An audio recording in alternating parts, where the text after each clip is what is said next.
What is going on with you, YouTube? It's your boy Top Deck TJ, and I'm bringing you a Mannadium deck profile. I have been testing this deck endlessly since it came out, and I've been loving this deck so much. I cannot wait until Friday to get you this list. So I am going to get you a post sneak peek pre-release deck profile that I feel will be a very good version going into the new meta. And hopefully the ban list helps it a little bit, but nor here nor there. If this gets posted after the ban list, I hope it was good. Without further ado, we're going to go straight into this profile. I'm going to go ahead and start out with the poster boy, 3 Visa Starfrosts. I know it's searchable, but you also want to open it, because if you're able to open it, it's one less thing that you have to search. And a lot of times you want to search many other cards as well as this. So seeing it is pretty optimal. I haven't bricked on multiple just yet, so I don't feel like cutting it is going to be necessary. But maybe in the future we will only play like 2 copies because of how recurable it is. But nor here nor there, I feel like 3 is doing it just fine. And then we are playing 3 Mannadium Reamheart.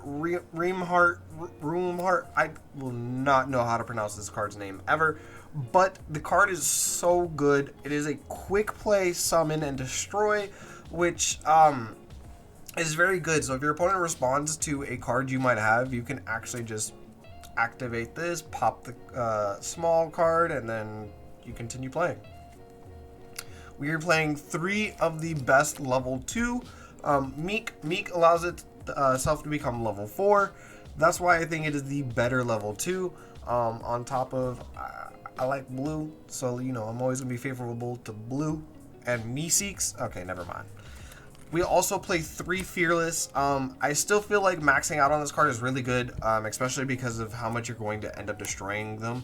There are going to be hands that you never see the Meek, so you need 3 Fearless. So there's no reason to play less than this. It's just too good. We then play 3 Planet Calarium. Calarium is probably one of the most important cards in the deck. Not only does it allow you to search, but it allows you to build a bigger board than most decks normally would be able to, because when you destroy one of your tuners on your field, whether it's by battle or by card effect, you can resummon the card back to your side of the field, which you can use in conjunction with Abscission. Abscission also searches planet if you don't already have it on field, but if you have planet on field, it searches a spell or trap Mannadium card, which could get you back 2 tuners instead of just 1. And so, you know, it's not too bad. It also summons Visa Starfrost from your hand, which could be very huge in a lot of cases. Sometimes there's cards that you don't want to destroy, and you just want to be able to summon the Visas. So you banish this, and then you're able to summon it, and then you're able to actually return this back with Bestial Pater in order to destroy a card. So it's actually not a bad little, like, banish. And then we play 1 copy of Terraforming. So we're essentially playing 7 copies of Planet. You should be seeing Planet somehow. If you don't, it's a very rough game for you. I don't know what to say. And for the last card for Mannadium, we are playing 1 Reframing. Reframing is the Omni Negate, but it also shuffles back 3 Mannadium cards by banishing itself. So then Bestial Pater recycles this back, which means that you get a recurable counter trap all the time that you want it, and it's searchable by like 6 different cards, so there's no reason not to play the card. It's just really good.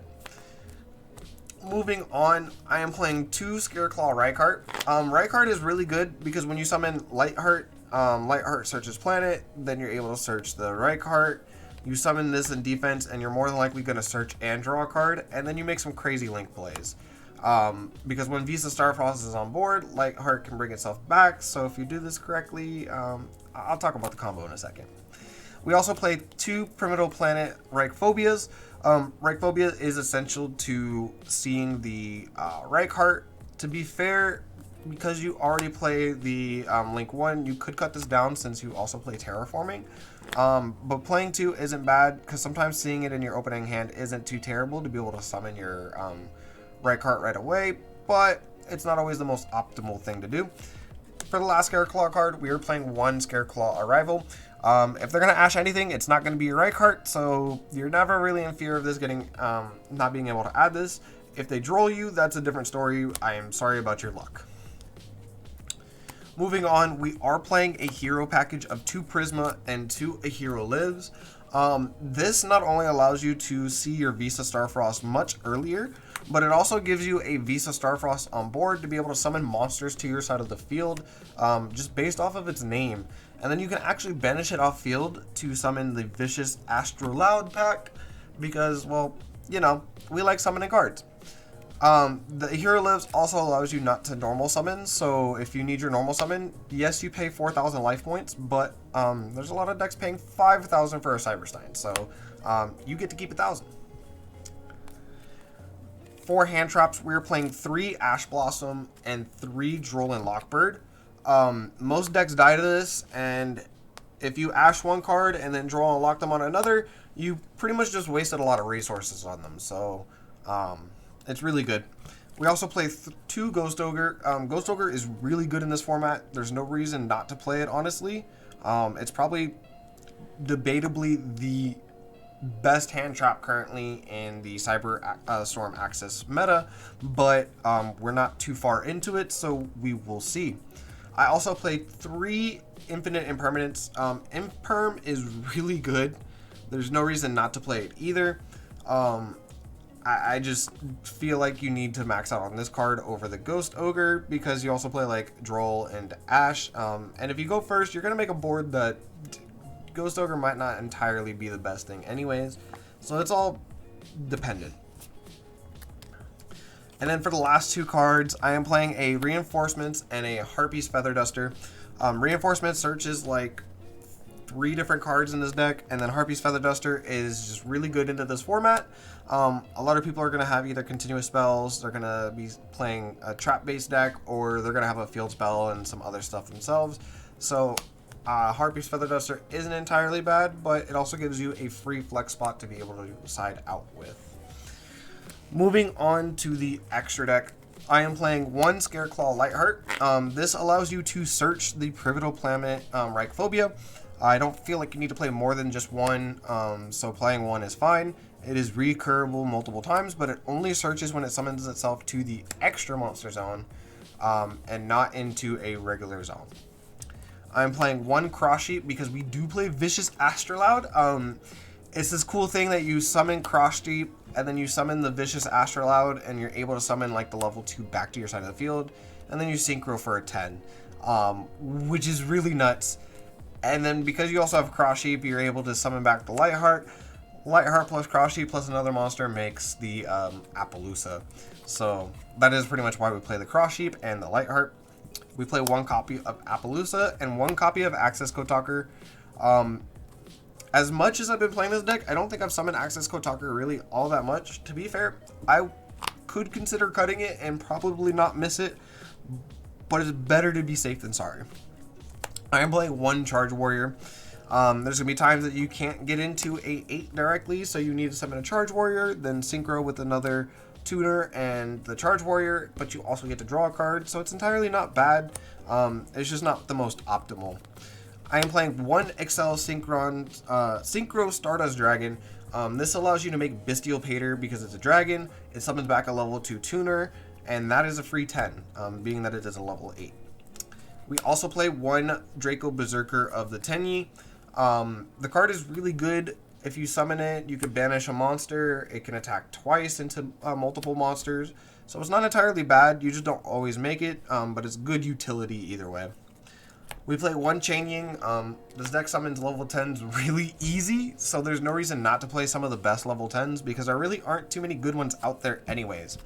We also play 1 Ice Jade.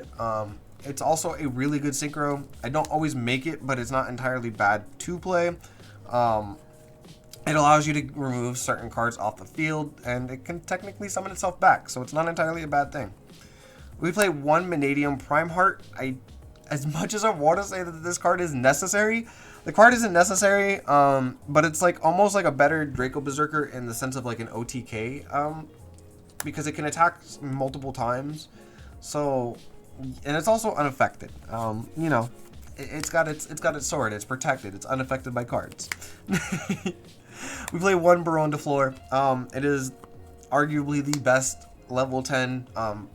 Probably very much equatable to Jay-Z. Baronne is the Jay-Z of Yu-Gi-Oh! One Chaos Angel. This card is a broken version of Psychic and Punisher, especially in like Chaos variant decks or decks that can summon a dark and a light monster and synchro with them, especially since it makes monsters a tuner that aren't normally a tuner anyways. So you don't even need a tuner to summon. It's like Link summoning for synchros.